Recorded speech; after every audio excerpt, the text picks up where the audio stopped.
Well, good morning. It's about 6:12 here on this Monday morning. It is a gorgeous start to the work week here. We'll have high temperatures for today in northwest Arkansas in the mid to upper 80s. For those in the River Valley, upper 80s and low 90s. We'll have maybe a little bit of haze to start from that wildfire smoke, but that'll clear out. And we'll have a southerly wind about 5 to 15. Now, that southerly wind is going to help fuel a little bit of more moisture and obviously warmth as we head throughout the week here. You notice all these red arrows, especially south of Texas. This warm front will continue to move off to the north and to the east, and we'll continue to see that as we head throughout the week. And then behind it, we do have this front, the stationary front turned cold front that is going to move through. That's going to trigger some storms for us starting on Tuesday. Now, the warm air is going to help us at least add some of that moisture, but it's going to make things pretty sticky as we head throughout the week. So notice for today and tomorrow will be in the mid to upper 60s, so not super comfortable out there, getting on that muggy side. Then Wednesday, then especially Thursday and Friday, we're going to continue to see more moisture added, and that's going to put things on near that awful side. Again, this is all relative. Maybe you thrive in low 70s dew points, but it's just overall not going to be very comfortable. So that's going to do a couple of things for us. One, it's going to keep things pretty mild for us overnight. Usually we're between the low to mid 60s there for normal low temperatures, and we're going to be in the upper 60s and low 70s for tonight. We'll have clouds moving in from west to east, so it's going to be a pretty warm night overall. Then for tomorrow, we maybe could see an isolated storm, especially farther north and west. You see a little bit cooler there in Bentonville and Stillwell. More cloud cover there, but less off to the east, upper 80s and low 90s once again in the River Valley. But we'll have a better storm chance starting tomorrow night, and that's where we could maybe see a couple of strong severe storms. You see a level 2 risk here for majority of Delaware County there, as well as parts of Washington County, includes the area of Fayetteville. This does not include Fort Smith, but parts of Sequoyah County, LaFleur County as well. Now, we maybe could see damaging wind gusts up to 70 miles per hour. That's the primary threat. Tornado chance is low and hail chance is pretty small. But we also could see a lot of heavy rain with this as well. And with all the rain we had in the month of May,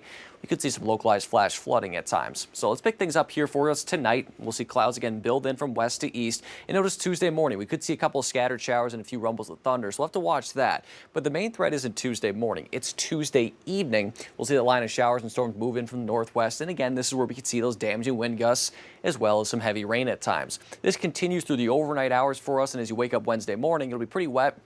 And maybe we'll see that continuation of scattered showers and storms. And then this is going to start a cycle of on and off rain chances really Wednesday through at least the weekend, where we'll see storms fire off during the nighttime and then continue into the daytime, and then it'll just kind of cycle through. So in terms of rainfall, at least through the next 5 days, I only did a 5-day period because after that things can get a little bit off in terms of the rain totals. But for now, through Friday, it looks like east to I-49 about 1 inch to 2 inches, but west, especially the farther west you go, 2 to 3 inches there for rainfall. And again, with how much rain we have, this is where we could see some of that as localized flooding. So your 7-day forecast, as you can mention, again, we're going to see that rain chance continue throughout the week, really besides tomorrow. Again, much of the day tomorrow should be dry, but it is the evening hours, then in the overnight, we have the better chance of that. So we'll keep things a little bit cooler, at least for Wednesday. But as I mentioned, the moisture and the humidity will be on the rise. So it's going to feel pretty sticky for us tomorrow and really into the foreseeable future. All right. And, you know, officially hurricane season, that is underway. NOAA Yes. actually predicting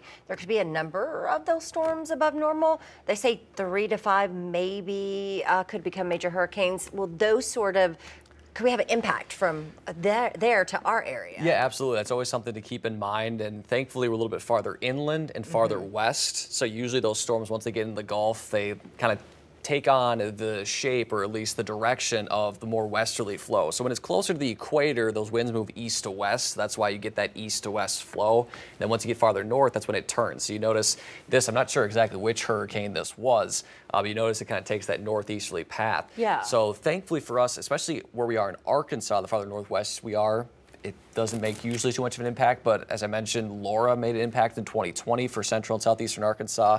Hurricane Ike back in 2008 made some impact as well. So we're hoping it doesn't, but again, it's something we'll always keep in mind and keep an update on because those come pretty close usually every year. Absolutely. It's all we need, just more rain, huh? Yeah, no thank you.